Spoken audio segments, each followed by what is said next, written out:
You know, there's more conversation about what divides us than there is about what unites us. We are united because on a spiritual level we are one.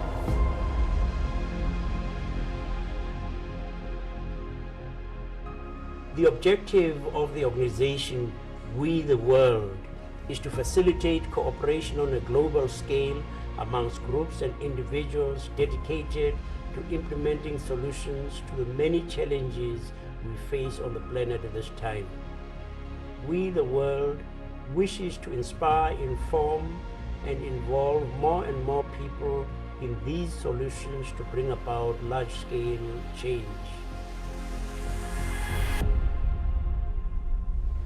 We, as the people, have the power to make the changes that we need to make in the world. All of these amazing people in places of power that are doing nothing.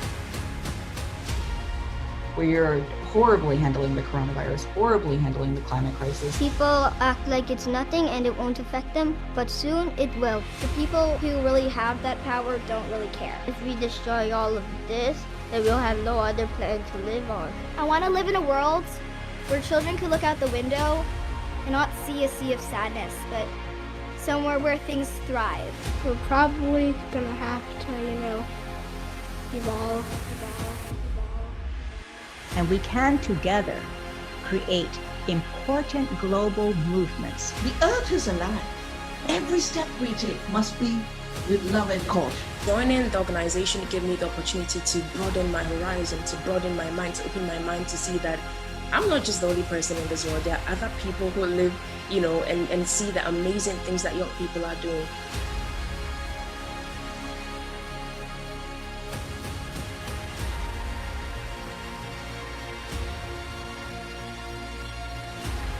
We the world. We the world. We the world. We the world. We the world.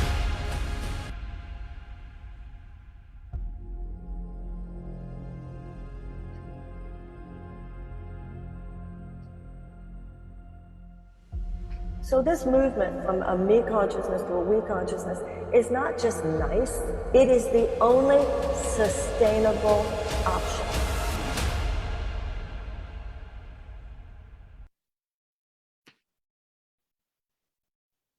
Wow. So that's who we are. We are the world. And I'm Sue Blythe, and I sure welcome you to our event today. We're in the campaign for environment. The campaign for interdependence.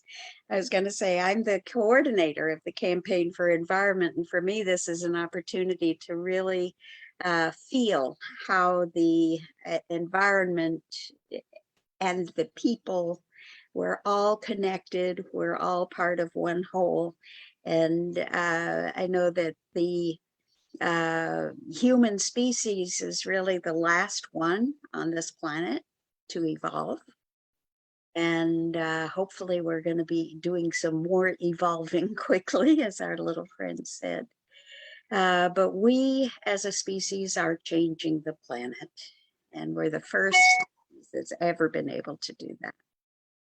So today what we're going to do is meet my friend Esther Fick, who is an educator and a climate activist from Manitoba, Canada. And she's going to help us understand a way to really get a hold of what it is that we're doing to the planet and some ways that we can make the changes that are needed so desperately at this time. So Esther, welcome. Thank you. Hello from Dauphin, Manitoba, Canada, in the center of the country and almost the center of the continent. I bring you greetings from Treaty 2 territory, which is the traditional land of the Cree and the Anishinaabe, the traditional home of the Métis Nation, and the former Mackay Residential School. So I'm going to be going through a simulator called En-ROADS. And En-ROADS was developed by over 3,500 scientists and researchers and economists and climatologists. And it is a living, dynamic simulator that is always changing and upgrading and making sure that we're staying abreast of all the changes that scientists and researchers from all over the globe have done. It's a series of 18 levers, which I will show you. And when I move the levers, there is, get this, 14,000 calculations done in 60 milliseconds. Okay, so this is incredibly fast, and it's free. If you go to En-ROADS, you can play with it yourself or show a friend, and you are invited to do so that we can spread the word about climate change and what we can do about it. The calculations are done for a global community, so it's what we all need to be doing globally, but we can also act individually. So I encourage you to do so. So I'm going to share my screen, and I am going to find, okay, I don't see where it is here. So let me see. I can share it. I want to go to the En-ROADS. There we go. So here is the En-ROADS simulator, and I'm going to move myself out of the way if I can. There we go. And it starts off with a business as usual scenario. So if we keep going the way we are, by 2100, we're going to reach 3.6 degrees Celsius, which is way too hot for us to live well at all. The encouraging thing that I find about this simulator is that this temperature here, within the last year, has been dropped from 4.1 Celsius to 3.6. And that is generally because of the uptake of renewables across the globe. So renewable energy, solar, wind energy, the tides, things like that. So that's really, really encouraging. That's 0.5 degree Celsius that this has dropped. So that says that we can do this. So here are the 8 levers, and they're under 3 general headings: energy supply, transport, and land and industry emissions. So I don't know who else is on this call. Do you know how I would set up breakout rooms, Sue? Well, Callum is here with us, and we'll do that. I'm not sure that we have much. I'm not sure that we have the numbers to do breakout. Okay. But yeah, we'll ask Callum to keep in touch with that and let us know. Okay. Yeah, we have some people watching, and I'm watching on Facebook, but in webinar mode, we can't do breakout rooms. We just have to do it as a group. Okay. All right. Thank you. Okay. So if we're looking at I'll get Sue and Callum, I'll get you to direct me on how we're going to go. Oh, first of all, I want to show you something that can explain why we're in the trouble we're in. And, oh, no, this is not the one. And, okay. I want to look for the bathtub model.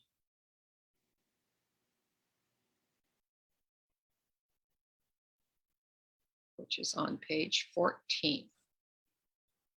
So here we have a bathtub, and this tap here is putting emissions into the air, and this tap here is removing them. So we can put emissions into the air by our breathing and by vehicles that emit GHGs and by coal-fired plants, et cetera, et cetera. And the earth does put GHGs into the air itself. Yeah. Now, yes. Esther, can you explain GHGs, please? Yes, greenhouse gases. So greenhouse gases are carbon dioxide, which it's here, as well as methane. Some people say methane, and nitrous oxide are the main ones. So we are now putting a lot of CO2 into the air, and the earth is having trouble removing that, because before the Industrial Revolution, this was in perfect balance. Absolutely perfect balance. But now we're putting more in, and you can see that the level is rising and it's getting close to overflowing, which would be 3.6 degrees Celsius. So we're going to figure out how we can deal with this in this simulator. So looking at energy supply, transport, land and industry emissions. So what I'm going to do is I'm going to ask someone to pick one of these 3 titles, and then you can go in and pick one of these things, and I will manipulate the levers. So Sue, would you pick a title and then a lever, please? Okay, make it big. I'm going to select land and industry emissions. Yep. And I'm going to check on deforestation. Deforestation. All right. I'm going to click these 3 little bars here, and it brings up a definition of deforestation. So we want to decrease or increase the loss of forests for these uses. And sometimes deforestation will involve burning or removing forests to clear land for crops like soybeans, corn, or palm oil. Forest protection efforts increase biodiversity and can support community resilience. So right now it says that we're going to reduce or increase. So if I move this lever, so we're going to decrease it by 2% per year. How much of a percent, Sue, would you like to see this decrease? Can we do 4%? Okay.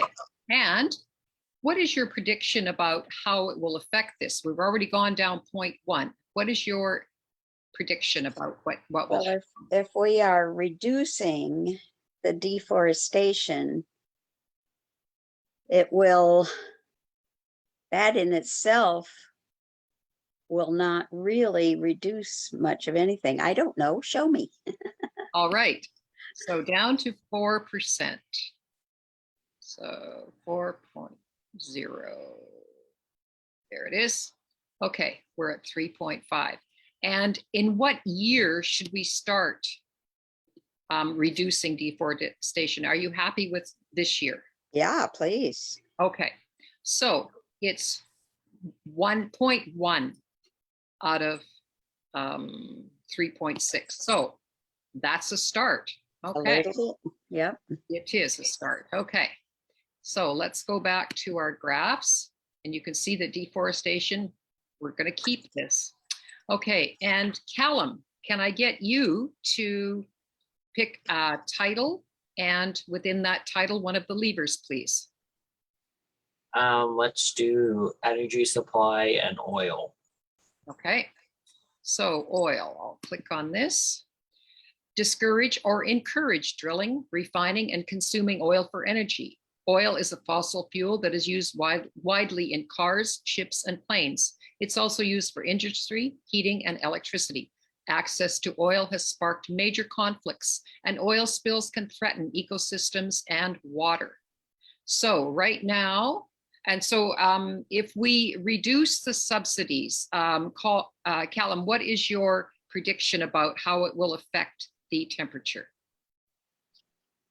So the tax would put money on corporations to pay. So if we go down, it'll probably, if there is no, is there less than 0? We'd want more tax on it so that temperatures would go down. Okay, so we got a 0. So how much do you think it'll go down? Any ideas? I think only a little bit, because oil is only one area of the greenhouse gas and carbon emission issue, but definitely a big one. So what do you want me to put this at? -5. -5. Okay. So not a lot. And the start year, is this year good, or would you like to put it on later? Maybe start for next year since this year's almost up. Okay. All right. And what year are we going to stop doing this? I guess 2100 since that's the highest, but hopefully never. Okay. So, and percent that we're going to reduce oil use. What would you like this to sit at? I mean, 50% would be great if that is realistic. 50%. Oh, did you see that? Yes. Did you see that? Woo, yep. Nice. Okay. And what year are we going to start reducing our oil? 2022. Okay. And what year are we going to stop? Hopefully never, but until we stop using oil altogether. So 2100. 2100 is good. Okay. All right. So we are coming down a bit up here. Let's look at the co-benefits of reducing oil. So key dynamics. Here's the co-benefits of discouraging oil. A reduction in oil drilling could lead to fewer oil spills, help protect wildlife habitats, biodiversity, and ecosystem services at production sites and along transportation routes.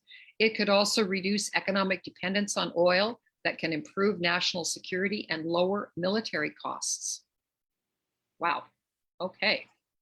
How do you get to lower military costs? So there are wars being fought over oil. So if we reduce our dependence on oil, it would seem that we can reduce our fighting over oil. Please, yes. Let's do it. Yes. Okay. All right. So now we're down 0.2 already. So yay team, keep going. Okay, Sue, I'm going to ask you to pick another one. Pick a title and pick a lever within that title, please. Okay, well, why don't we go to,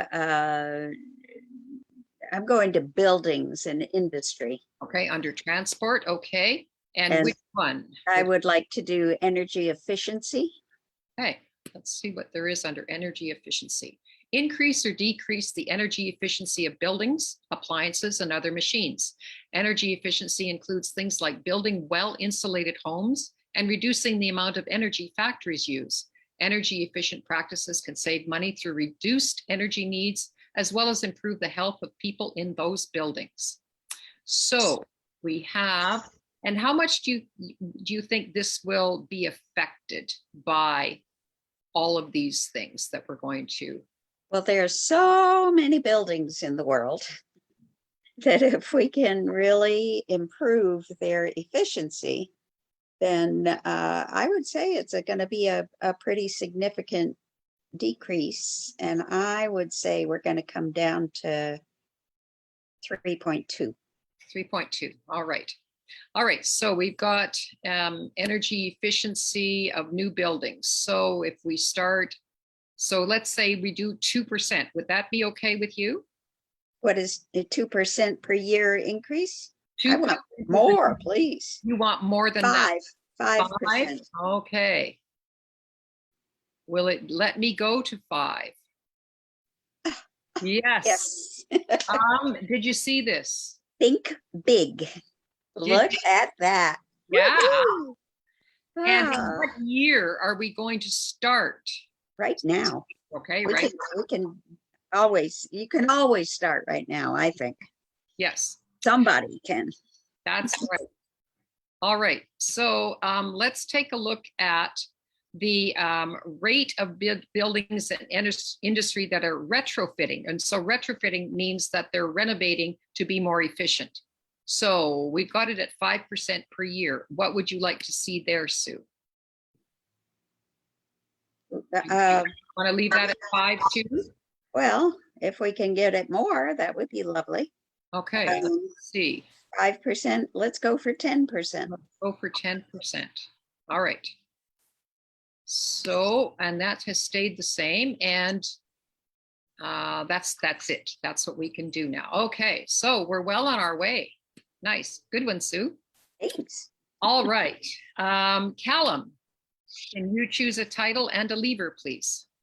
Let's go land and industry emissions, methane, and other. Okay, on to methane, and I just have to move myself out of the way here. Okay, let's click on methane. I'll move myself out of the way. So decrease or increase greenhouse gas emissions from methane, nitrous oxide, and the F gases like hydrofluorocarbons. Methane is released from sources like cows, and please be clear, it's the burps, not from the other side. It's the burps. Agriculture, natural gas drilling. So when they're fracking for natural gas, they use methane in that process. And also waste. So waste comes from our landfills. They produce lots of methane. Nitrous oxide comes from fertilizers. The F gases, including all of these, are used in industry and consumer goods like air conditioners in hot, sweaty Florida. So, okay. So Callum, you want this reduced by how much, do you think? I'd say like 20%. 20%. Okay. Oh, enter a value between, so I'm going to do minus 20%. Okay. Oh, did you see that? Yep. Yes, nicely done. Okay. And we can go here, and do you want to look at these detailed settings too, Callum, or Sure. You want to do that? Okay. So we're going to reduce agricultural and waste emissions. So this is methane or methane and nitrous oxide. How much are we reducing this by? I'd say 30%. Minus 30. Okay. And in industry, so this was agricultural and dumps, and in industry, how much are we going to reduce it? 20%. Minus 20. Okay. And other greenhouse gases, when are we going to start doing this, do you think? 2022. 22 again. Okay. And to phase out hydrofluorocarbons, such as in air conditioners, what year are we going to start doing that? I'd say 2030. 2030. Okay. So nice. Do you see the progress we're making? All right. I'd be interested to know what the co-benefits are of this. So let's take a look at co-benefits. Plant-based diets have been shown to be healthier for individuals and have less impact on ecosystems. Sustainable and plant-based agriculture produces more food with fewer resources, which increases food security. Reducing methane leakage from natural gas systems can save money, and less nitrogen-rich fertilizer runoff can reduce water pollution, decrease eutrophication, and increase marine health. So a less of the green algae that is so poisonous in our waterways. All right. Are there any questions about that so far? We're doing good in the world. So Yes. far, so good. So far, so good. Okay. Sue, you're up. Pick a title and pick a lever, please. Well, I'm going to go for carbon removal with afforestation. All right, and that's over here. So we're going to plant new forests and restore old forests. And Sue, you have a project that is near and dear to your heart. Can you tell us a bit about it? Oh, yes, I'd be glad to. I always like to start this story with a little boy named Felix Finkbeiner. When he was 9 years old, he was inspired by Wangari Maathai, who won the Nobel Peace Prize for planting trees in Africa with the Green Belt movement. And he decided if she can do that in Africa, we can do that in Germany. And he challenged, as a fourth grader, And for a science project, he challenged his classmates and kids all over the country to plant 1 million trees. And they did it. And then he said, okay, so let's go for 1 billion and invite people all over the world to do this. And they planted 1 billion trees.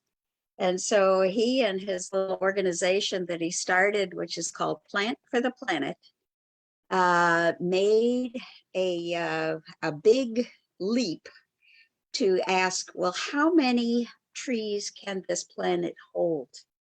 How many more can we plant? And the scientists came with the answer that we can plant 1 trillion trees. And a little more than that is doable. But he said, all right, we'll call it the Trillion Trees Challenge. All right. And, working with the United Nations, and our little climate collaboratory is part of that effort. Nice. So let's see what we can do with that. Let's see. So plant new forests and restore old forests. As trees grow, they draw carbon out of the air, which reduces the concentration of carbon dioxide. However, without care, large-scale afforestation can compromise biodiversity and historical land rights. So I imagine that the UN has taken this into consideration. Do you know anything about that part, Sue? I do not, but I'm sure that's all part of the picture. One of the considerations is that if we plant a whole bunch of trees in one place, we don't have the biodiversity of species or of age. So we need to plant trees to take those things into consideration. So some new trees here and some over here and some over here, and then in 5 years, plant some more so that there is a continuous renewal of that growth, as well as plant different trees so that we have biodiversity. And everybody should know what the benefits of biodiversity are. A lot. Yes. So what do you think will be the effect on the temperature of planting these trees? Well, you think we can talk about 1 trillion, you mean? Sure. Well, I would hope that it would be significant, like I'm thinking if we sincerely do this, that it would really have maybe as much as 0.5 degree. Okay, so we're looking this to be 2.2. So the percentage of available land that we're using. So what would you like the percentage of available land used for this? I would like to use 85%. 85%. We're really going for it. Yeah, we are. Okay. Okay. So that's good. And this is already started, right? Yes. So I can leave that at this? Yes. 2021. Okay. And the time to secure all of this land, so we don't have all of these trees planted, how much time before we have all the land that we need in place? We've established. Why don't we say 10 years? That's reasonable. 10, okay. And I'm going to move myself. And how much time before we're finished planting these 1 billion trees? Or 1 trillion, sorry. Trillion trees. We need to do it fast and furious. I'd say 20 years. Okay. All right. So, well, you had a very optimistic prediction, but it has gone down. So one of the reasons is because trees take a long time to grow to maturity before they can draw down all of the CO2. So that's why this is low. But I'm interested in some of the co-benefits of planting trees. So let's take a look at co-benefits. New forests can provide new ecosystems and protect existing wildlife habitats, biodiversity, and ecosystem services. Larger and healthier tree canopies in cities reduce urban heat island effects and energy needed for heating and cooling. Jobs are created in tree planting, care, and maintenance. So, nice. Good. Nice. All right. And now, Callum, we're on to you. Which would you like to see? Let's do energy supply and natural gas. Natural gas. Okay, let's see what this says. Discourage or encourage drilling and burning natural gas for energy. It's a fossil fuel that is used for electricity, heating, and industry. When it's burned, it does release carbon dioxide, although it's less than coal and oil. And if leaked into the air, it contains high amounts of methane. And methane is in some ways much more destructive than carbon dioxide, even though it lasts for much less time. Natural gas drilling uses large amounts of water and can cause contamination. So we have a subsidy now. Callum, what would you like this to be? Let's go for $10. So minus 10. Let's see if it'll let us do that. Okay. Yep. Nope. Between -1 and -5.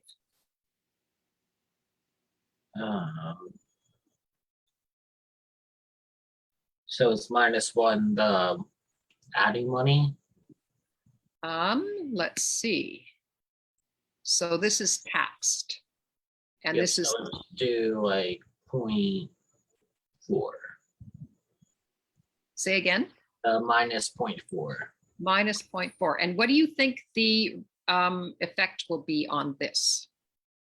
Hopefully 0.1 comes down out. Okay. All right.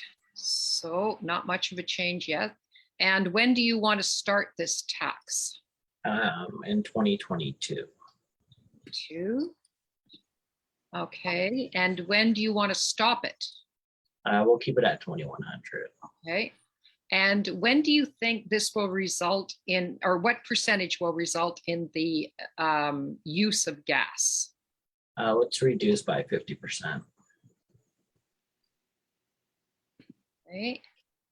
Ooh, did you see that graph down there? Yes. And when are we going to start doing 2022. Okay. And when are we going to stop? In 2100. Okay. And do you want to keep going on these ones as well, or do you want to leave this as is, or what would you like? We can leave it as is. All right. So we have now decreased that by 2.5. All right. All right, Sue, you're up.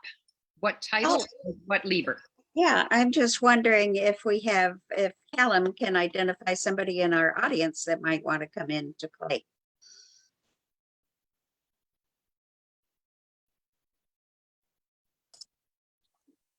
So I think we have one guest on. Okay. They should be able to also chat in the comments if they would like. Okay. So if anyone watching wants to chat in the comments and pick, Sue, if you want to go now, and if they say something for the next one. Okay, sure. Right. Why don't we go to economic growth, under growth? Okay, under growth. Let me move this over. And economic growth, which has to do with GDP. Right. We're going to assume either a higher or lower growth in goods produced and services provided. Economic growth is measured in gross domestic product, which is the GDP per person, and is a key driver in energy consumption. Alternatives exist to meeting people's needs through economic frameworks not based on constant GDP growth. And there is a movement saying that instead of measuring our well-being as a country with GDP, we could instead look at the well-being of all people and measure how well we're doing with that. So what is your prediction on what will be the effect on this, Sue? Okay, well, I would like to help people put less value on making more and more and more stuff and buying more and more, and make it more like you were saying, the well-being, the feelings of well-being that we as a human family have. And so I'm going to say that if we can, I'm going to reduce our GDP per person. And I'm going to say, let's reduce it by, did we say 15%? 20. Minus 15, so let us do that. No, between 0.5 and 2.5.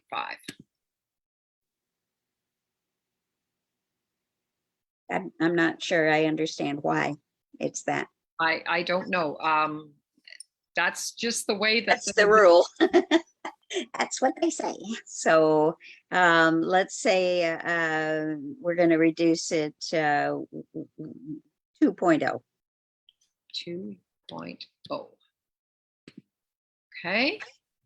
And that was in the long term and the near term. Do you want me to just move this lever? Yeah, please. Okay. Let's see. I want to go into the minuses. Aha. That made a big difference, didn't it? So if I go back to where it was, that's 2.5. And if I go down here to 2.1, it's reduced this 0.1. Are you okay with that, or do you want me to move this? Pretty glad we're able to do that. Okay. And how much for the transition time? We've got 75 years now. 50, please. 50 years. Okay. Did you see that? It moved again. All right. So everything we do really makes a difference. Every choice that we make, every decision for how we do things really does make a difference. Yes. All right. Callum, do we have anybody who would like to join us? I didn't receive any comments yet. Okay. Nothing in there yet. Okay. Then would you like to choose a title and a lever, please? Let's do population under growth. Okay. So we're going to assume a higher or lower population growth. While there is an expected trajectory of population growth, there are steps like women's education and access to family planning that have been shown to accelerate shifts to smaller families, which would slow population growth. So if we're going to slow population growth, what do you think is going to be the effect on the temperature, Callum? It should go down since less resources are being used. How much do you think? Probably 0.1, since we're already pretty close to 10 at this point. Okay, and do you want me to leave this at 10.9 billion, or do you want me to change it? Let's lower it to 9.8. 9.8. Okay, this moved a little bit, I think. Let me just see how that moved a little bit. Yeah, this moved a little bit. Okay, so 10.9, so that was, and you wanted 9.8. Oops, sorry, 9.8. Okay, so this moved a little bit in the Fahrenheit. Okay. And we've looked at some of the co-benefits, so let's continue on. And Sue, would you like to pick a?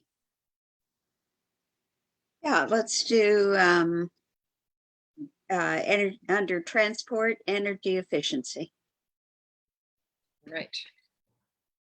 Increase or decrease the energy efficiency of vehicles, shipping, air travel, and transportation systems. Energy efficiency includes things like hybrid cars, expanded public transport, and ways that people can get around using less energy, like bicycles. Adopting more energy efficient practices can improve public health and save money. So there's co-benefits. Okay, so how much per year would you like to have the efficiency, and what do you think will be the effect on the temperature? Well, I know that transportation is a big driver of the carbon emissions. So I'm going to say that if we make our transport more efficient by, how do we do this? Can you tell me the range I need to be in? I don't know. Let me see. There's -1 and there's +5. So, and we're here right now. So I would say increase this to some level. So energy efficiency, we'd want to have, let's say, I want to increase it 10%, but will it let me do that? No, that's too much. According to this simulator. Yeah. So what is that, 5%? I don't know if it'll let me do 5. Let's see. Okay. Wow. Yes. And what year are we going to start? I think we've already started. We're underway. Yes. Yes. Okay. I'm interested in some of the co-benefits, so I want to look at co-benefits. So improved air quality as a result of less burning of fossil fuels increases healthcare savings and worker productivity. Better fuel efficiency means energy costs are lower. Mass transit, like buses and trains, can reduce traffic congestion and noise. And improved biking and walking infrastructure increases physical activity and safety, which results in sizable health savings. Wow, so nice. Lots of co-benefits there. Wonderful. Okay, good. Okay, Callum, you are on now. Let's do coal under energy supply. All right, get this out of the way. Coal. Discourage or encourage mining coal and burning it in power plants. Coal is the most harmful fossil fuel in terms of carbon emissions, as well as in air pollutants that cause severe health impacts. It is a dominant source of energy globally, however, because it is relatively cheap to mine and transport. So we have, this is highly taxed and this is status quo. So highly taxed is this way and subsidies are this way. All right, let's go through to the highly taxed side to $20. Okay. And when would you like this to start? Start in 2022. Okay. And stop in? 2100. Okay. And at what point are we going to see the effect of this, or how much will we be reducing our coal by? Let's reduce it by 50%. Okay. And when will we see this start? Let's start it this year. Okay. And when will we see it stop? So we're going to stop using coal altogether. Let's say by 2040. Yay. 2040. Okay. Oh, look at that. Okay. And so what year are we going to stop building coal mines and stop all the infrastructure? Let's do the 2025 date that's there. Okay. And by what percent are we going to accelerate coal plants retirement? So this is electricity. Let's do 15 a year. 15. Okay. Oh, between 0 and 10. Then let's do 6. Okay. And then we also want to capture and store carbon out of the air. So what dollars are we going to put in here? So this is at a minus, and this is at a plus. So let's do $10. let's see if it'll let us do that. No, between minus 0.03 and plus 0.03. Let's do 0.02 then. 0.02. Okay. And coal breakthrough, so carbon capture and storage, research and development breakthrough, what cost reduction will we have? What percentage will we have once it goes through? Let's try 20. Will it let us do 20? Yes, okay. All right, and let's see what all the benefits are of having less coal. Reduced air pollutants from coal improves air quality and health outcomes, especially for surrounding communities. Less coal mining reduces heavy metal drainage and waste from mine sites, which improves water quality and helps protect wildlife habitats, biodiversity, and ecosystem services. So significant benefits of reducing coal. Mother Nature is happy. Yes, indeed. Okay. So, Sue, what would you like to see now? Well, how about under energy, we'll do bioenergy. Yes, okay, move this out of the way. Bioenergy. Discourage or encourage the use of trees, waste, and agricultural crops to create energy. Bioenergy is energy produced from the burning or combustion of living organic material as solids, for example, wood pellets, liquids, for example, ethanol, or gas, for example, methane from decomposition. There are a variety of sources, some of which can be sustainable and others which can be worse than burning coal. Ooh. So we have a tax subsidy here. So this is subsidized and this is taxed. So what number would you like to see in here?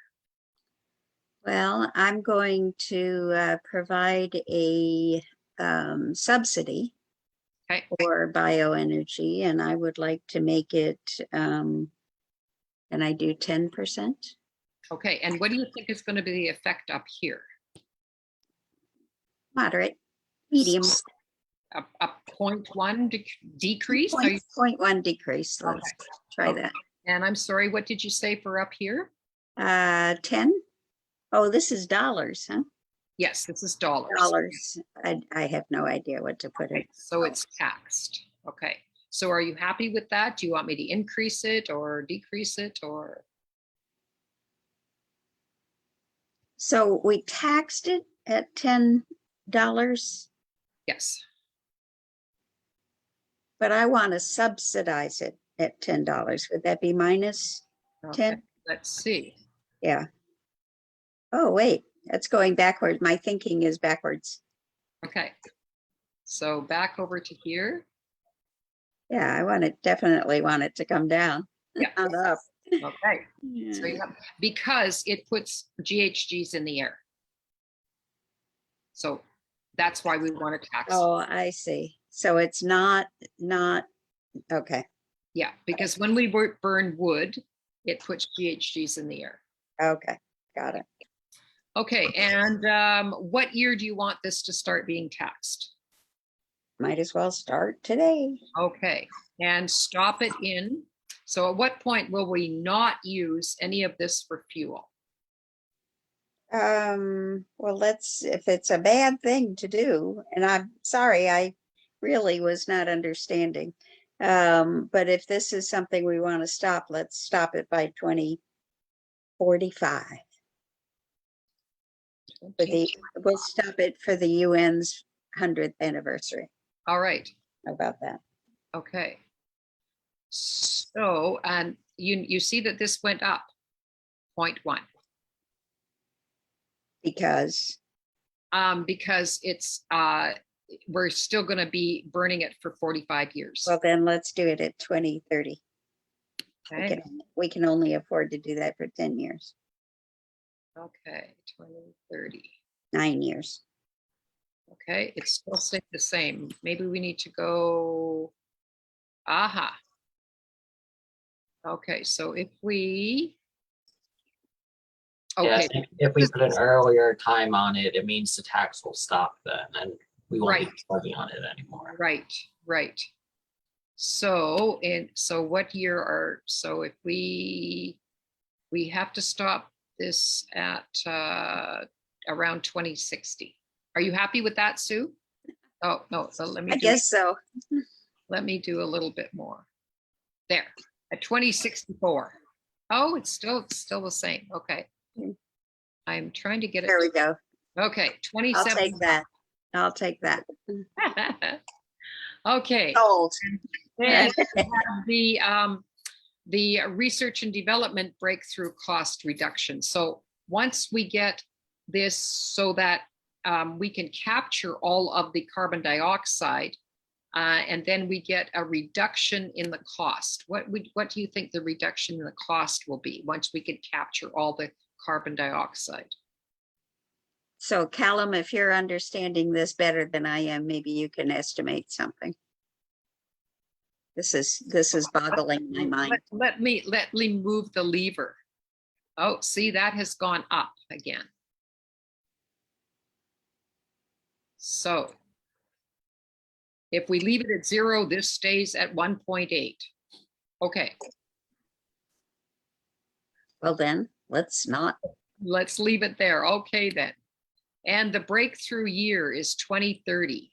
So what happens if we move this lever? It stays the same. And what happens if we move it down here? It stays the same. So are we okay to leave it at 2030? Okay. Okay. Good. Thanks. Okay, Callum. Let's do the carbon price under energy supply. Okay. This is what we have here in Canada. We set a global carbon price that makes energy sources more expensive depending on how much carbon dioxide they release, or enact a clean electricity standard or emissions performance standard. Energy producers could pass additional costs to their customers, so policy must be designed to minimize the impacts on the poorest.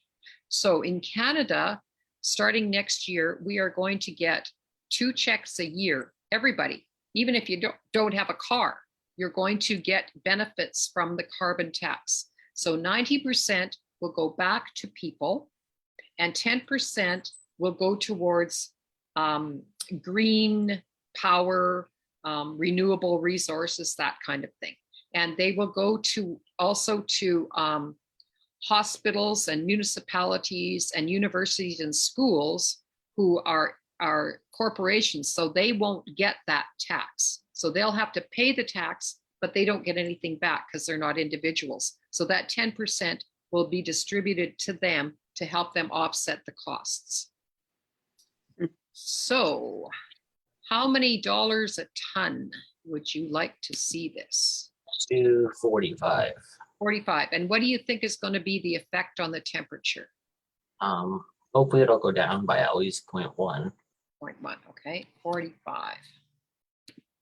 Okay, so that's a medium carbon price. Are you happy with that? We could up it to 70. That would be a more ideal one. Okay. 70. Okay. There you got your 0.1 already. And what year would you like this to phase in? Your Congress is going to be voting on this soon, I understand. Yep. So we'll shoot for this year. Okay. And how many years to achieve the 70? Let's do 5 years.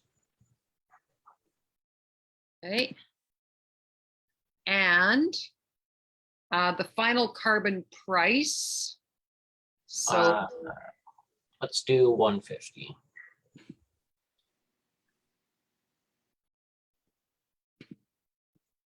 And the year to start achieving the final carbon price? Say 2040.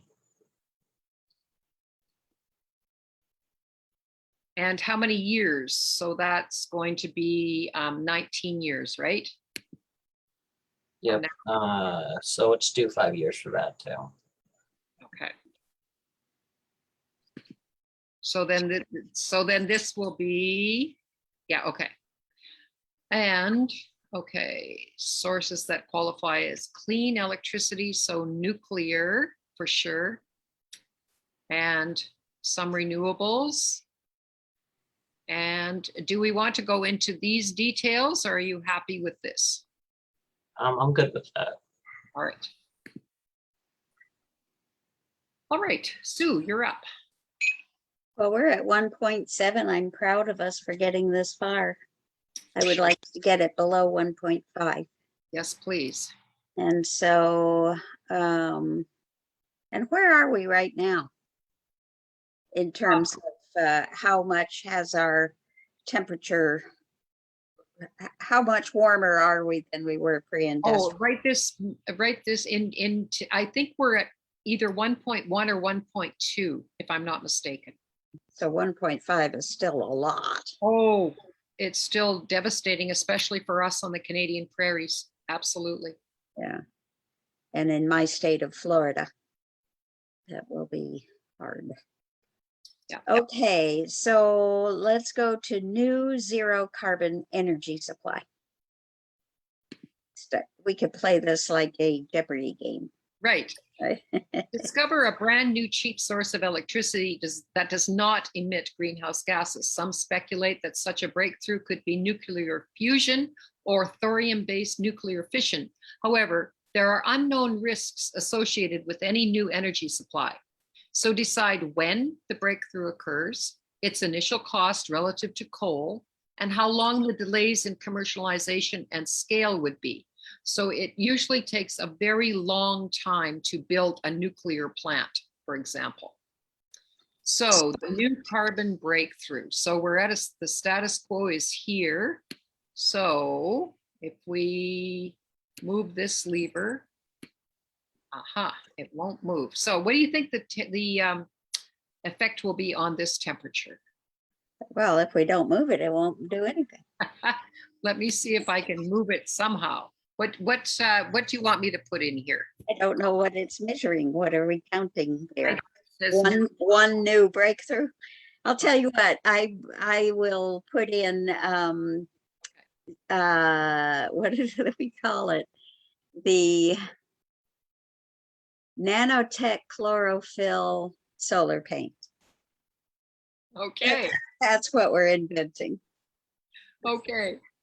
Let's see if this helps us out here. The new zero carbon breakthrough year. So we've got it at 2100. What would you like me to put it at? 2050. 2050. And the time to commercialize it. So it takes a long time before we can have these plants and these things that are readily available and we can just buy them and get them going. So how long before we can commercialize them? So they thought that the COVID vaccine was going to take years, and it didn't. So I'm going to say we can do this in 2 years. Because we're in the gardens of global unity where all things are possible. Right. And yeah, we can do that in 2 years. Okay.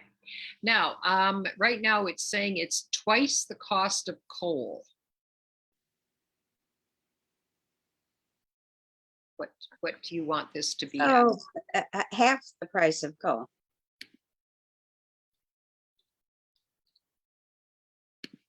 $50. Okay.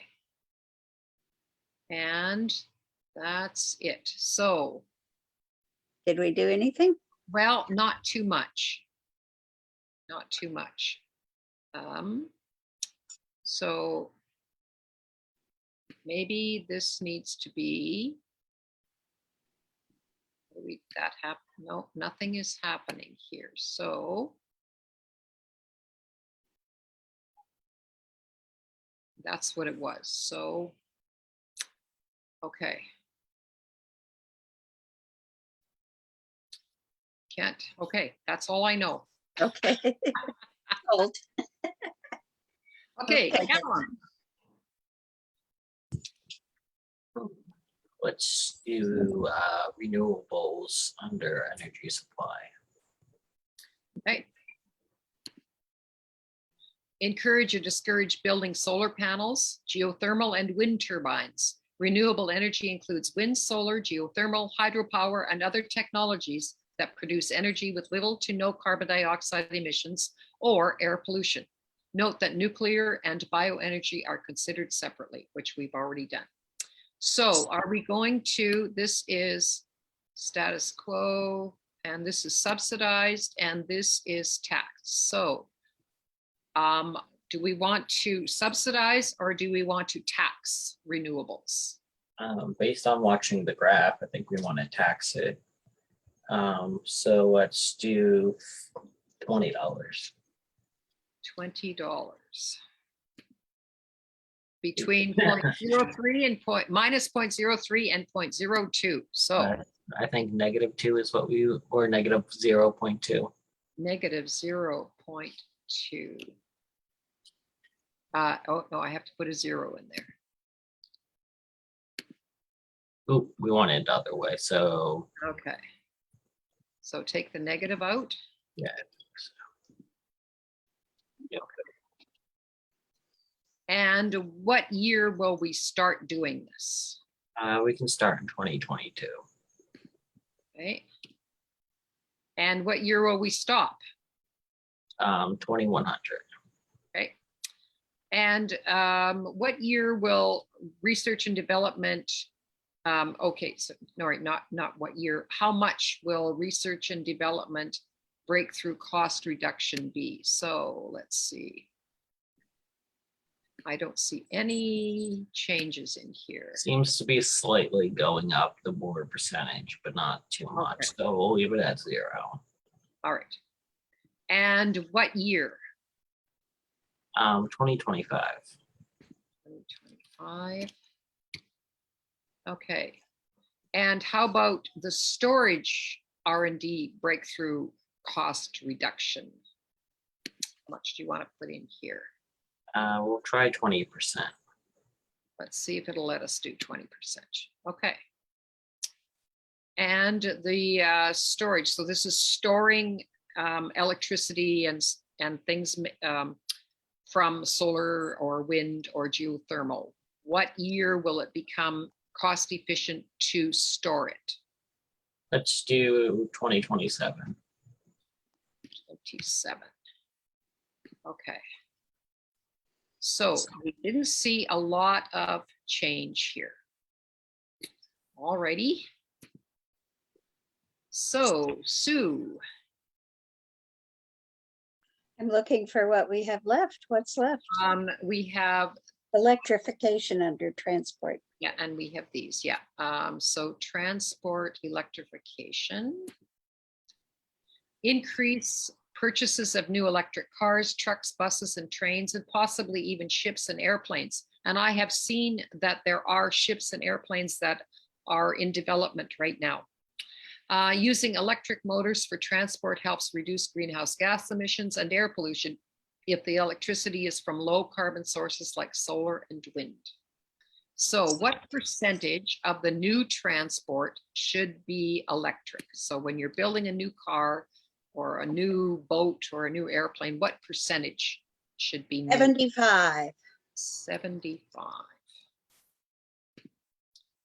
Okay, whew, that went up. So, and the year that electrification accelerates, road and rail, what year? Right now. Okay. And how about new transport, air and water? What percentage? 75. 75 here too. And what year will it accelerate? This is still in development. So what year would this 2030 be? is fine. 2030 is fine. Okay, good. And I would like to see what the co-benefits are. Improved air quality from fewer internal combustion engine increases healthcare savings and worker productivity.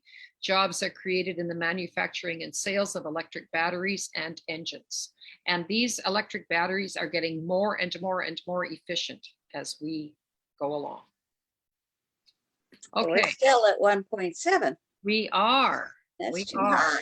I know. So we have electrification of buildings and industry, and we have carbon removal technology. And, Let's do carbon removal tech. okay. Or did we already do this one?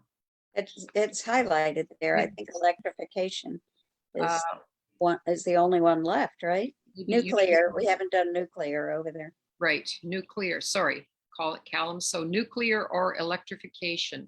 Let's do nuclear. Okay. So encourage or discourage building nuclear power plants. Nuclear power production does not release carbon dioxide, but it produces waste that has to be managed for centuries. So do we want to do a subsidy, which is here, or do we want to do a tax, which is here? Let's do a tax for $20. Okay. Let's see how much it will do. It goes by points. So let's do the 0.5 where you're at. 0.05, okay. Yeah. And what year would this tax start? We'll do 2022. Okay, and what year does it stop? 2100 is good. And the breakthrough cost reduction when nuclear power becomes feasible, and how much? We'll try 20%. Okay, let's see if it'll do that. Okay. And the nuclear breakthrough year? 2025. Ooh, you want us to build plants? Do this fast. Okay. So are you good with that? Yep. Okay, it hasn't moved this much. No. All right. And so the other one is electrification of buildings and industry. That's what's left now. Okay. So do it. All right.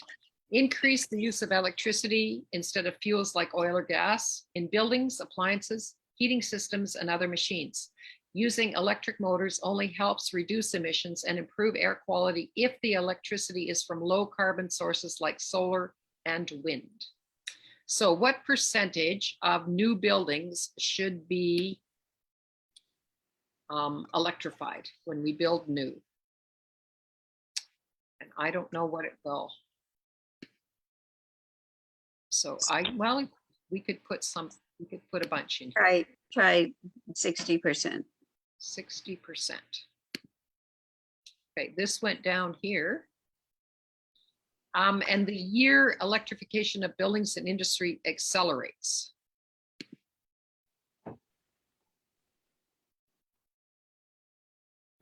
Um, 2023. Okay. Okay, so that just moved a little bit. So, oh, this went up again. Huh. Well, then we better do it right now. All right. 2021. There, it went down. Yeah, just the Fahrenheit went down. Okay, and let's see what some co-benefits are. Improved air quality at the source increases healthcare savings and worker productivity. Eliminating demand for natural gas lines to buildings also eliminates the risk from fire and explosion. Oh, good point. Noise pollution from motor engines, generators, and furnaces is reduced. And air quality for individuals working and living in and around the structure is improved, which increases healthcare savings and worker productivity. And this is what I look forward to, is when we have lots of electric vehicles, because I live close to Main Street here where I live. And so, wow, there's a lot of noise. Yeah.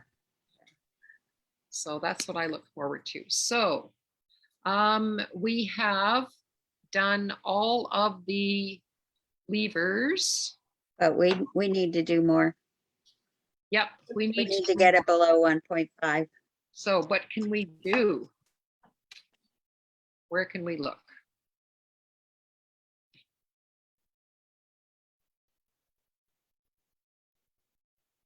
Can we do better with our carbon price? Okay, let's try that. Let me just move this lever.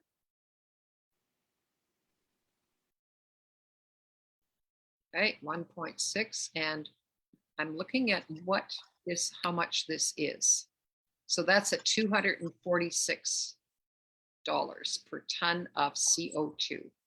What are you getting? What is your carbon price in Canada?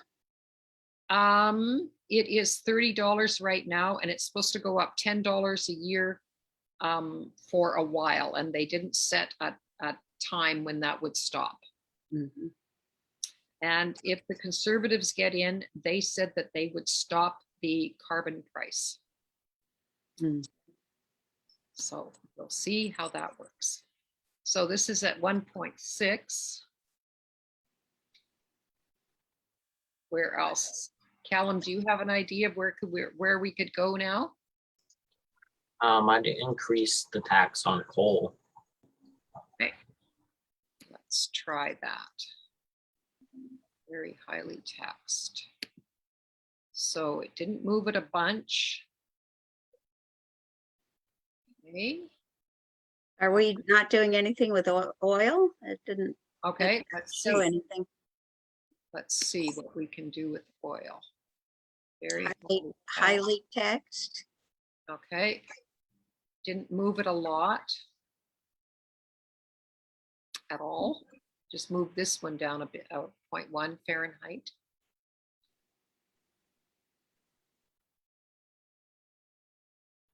We get more energy efficient transport. Okay. It's at max right now. No, up one. Oh, the transport, and it is at the max. Yeah. Okay. Are we going to have to control our population? Well, let's see. See if we can. So it didn't move it a lot.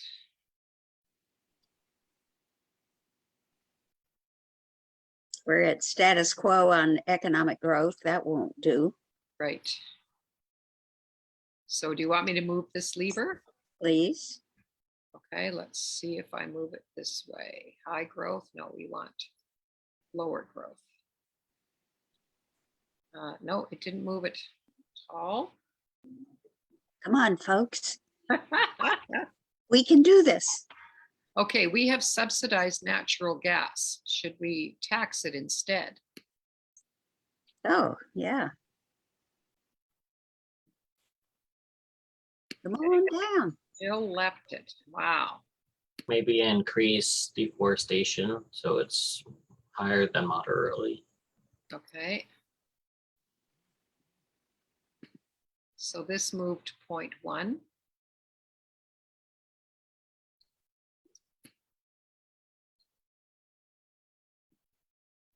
Is that technological under carbon removal? Can we look at that one?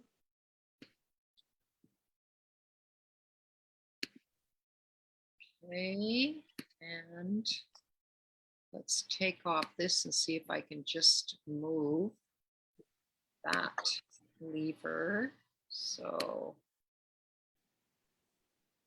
okay. Oh, yes. Now this is, we've moved it to 1.1. This is very much in its infancy. And needs all our attention. Right. So yeah. Okay, well, that's good to know. Carbon out of the air. So what are some of the technologies that are developed or are in development? Do you know? Okay, let's see what it is. Okay, new technologies. Let me see if it says anything under here. Okay. It has the potential to pull significant amounts of carbon dioxide out of the atmosphere. Can you read these? Barely. Okay.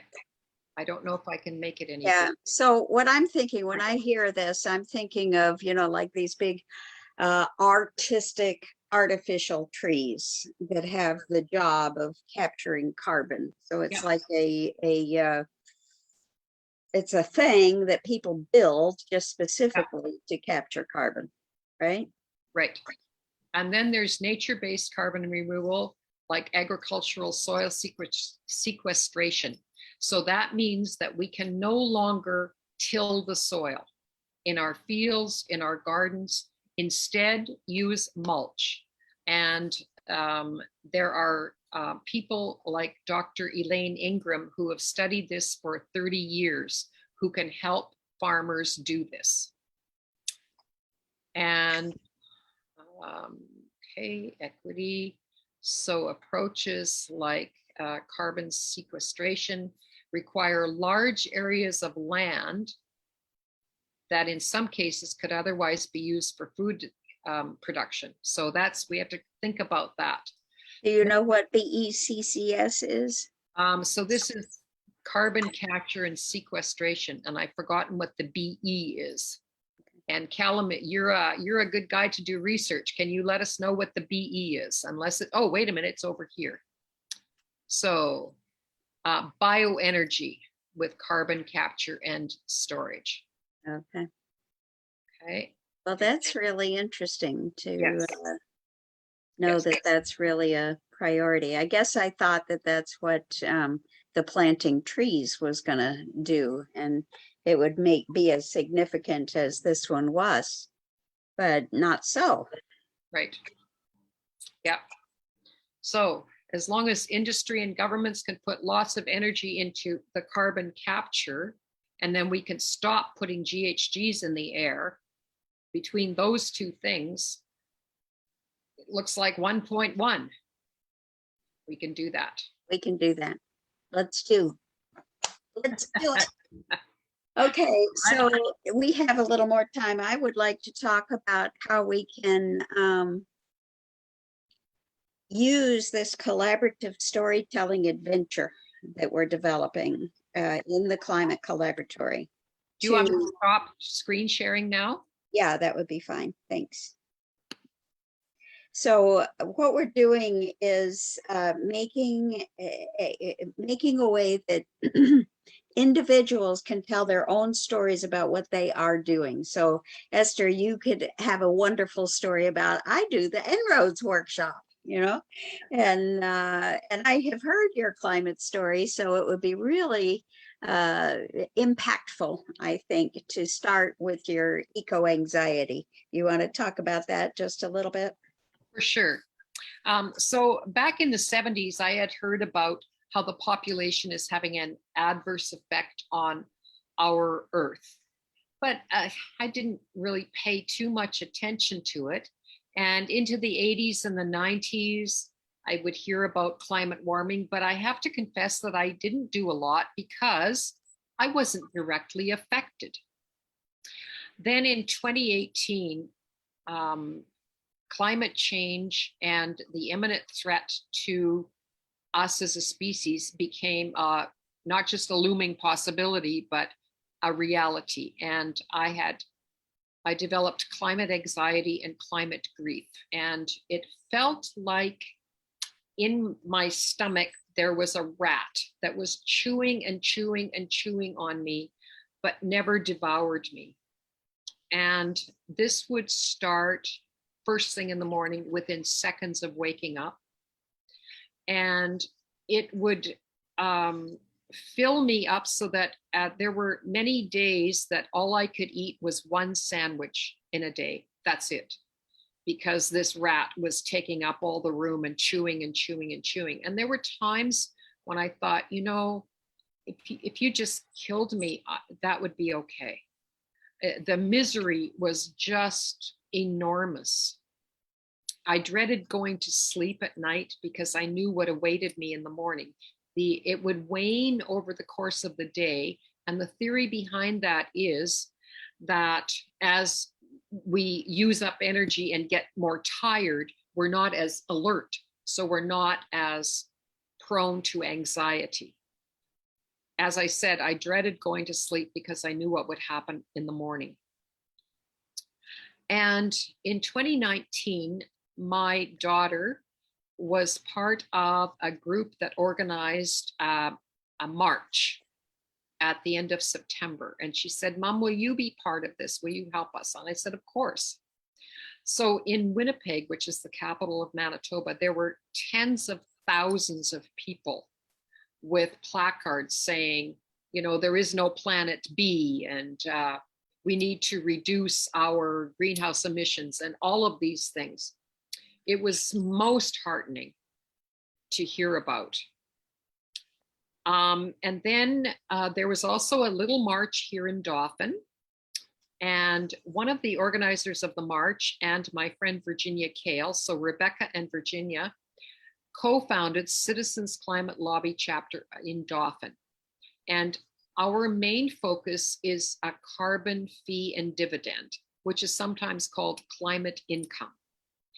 And so the tax is collected at the gas pumps. It goes to the government, who redistributes about 90% of it. 10% goes to MUSH, which is municipalities, universities, schools, and hospitals, because they're not private individuals, so they don't get the benefit. And this helps them offset their costs. So I still do have some climate grief and anxiety, but it's much lessened, and I can now direct that energy into doing this kind of work. So thank you. A blessing in disguise. So you're a wonderful example of how stepping into climate action is empowering for yourself. It is a wonderful example for others. And it's what we need lots and lots of at this time. Yes. And on an individual level, I chose not to have a car, so I walk and cycle everywhere. I have about 2 bags, small grocery bags of trash a year. And I put all my plastics into a TerraCycle box, and it goes off to Ontario to be sorted, and not just 10% as is usual with recycling, but most of it is recycled into usable products. And I choose to eat a mostly plant-based diet. So. Bravo, living gently on our planet. Thank you so much. So every one of us has a climate story. We've heard Esther's, I have mine, Callum, you have yours. And we have a story that we as the human family are writing day by day. And this is the story that future generations will be telling their children. And so we want to make it as good a story as we possibly can. One of the ways that we're doing that is in a video game format, so that we can practice doing things. Every time we were switching a lever here, I was thinking, oh, well, this is like a game show, right? And so we can play with this and make it so that in order to switch that lever the way you want it, you have to be able to tell a story, you know, just a fictional story that would explain what somebody is doing about that thing. So yeah, we can play with that. What we're doing is working with the technology director at Alachua County Public Schools and asking their middle school technology teachers to help with a Minecraft version of what we call the Earth Flash game. And see if we can't take activities like this one and make it playful and do a little singing and dancing and having some fun with it, do an Earth Flash game show. Why not? And I figure, you know, if we can get people having fun and being happy about making these changes, it's going to happen all the much faster. So that's what we're up to in the Gardens of Environment, which actually, as we go through our 11 days of global unity, tomorrow we're in the Gardens of Environment. We have a number of pretty exciting events going on at 11. Actually, at 10, we have a workshop that's the first in a series. And this is 10 o'clock Eastern time. We're going to have a series of 4 workshops from a friend named Ellen Siegel. And she is doing talking about the climate science, and then over the next 4 weeks, taking it into climate action. And I think it's a really exciting program she's got going. At 11 o'clock, we will be, I'll be talking with some of the people who are volunteering with the Environment Campaign. And then at 1 o'clock, I'll be talking with others, with Rick Ulfik. And we have, we're calling it Educating for a Climate of Peace. And we're going in to look at the Earth Charter. This is at 1 o'clock Eastern, looking at the Earth Charter and their guidelines for education for a sustainable, just, and peaceful. And keep going. In the afternoon at 6 o'clock Eastern, we're doing a reading of our Act 2 of our play. And so this is going to be acted out by 3 kids who are in the Alvarez family, ages 9, 11, and 13. And I'm just really excited to be working with them. So lots of things going on. Monday is our Environment Day. We are going all the way through the 11 days to the International Day of Peace on September 21st. And Esther Fick, I thank you so much for being part of this celebration of 11 days of global unity. And Callum, thank you for helping us to do this online. A lovely thing you're doing, Sue. A lovely, lovely thing. Thank you so much on behalf of the earth. All of us. Well, we're all in this together, aren't we? Yes, indeed. So, yeah. And Callum, thank you so much for your technical support. Really appreciate it. And yes, so I will leave you now and look forward to seeing you again soon. Okay. Thanks so much, Esther. Bye-bye. Bye-bye. Bye, everyone.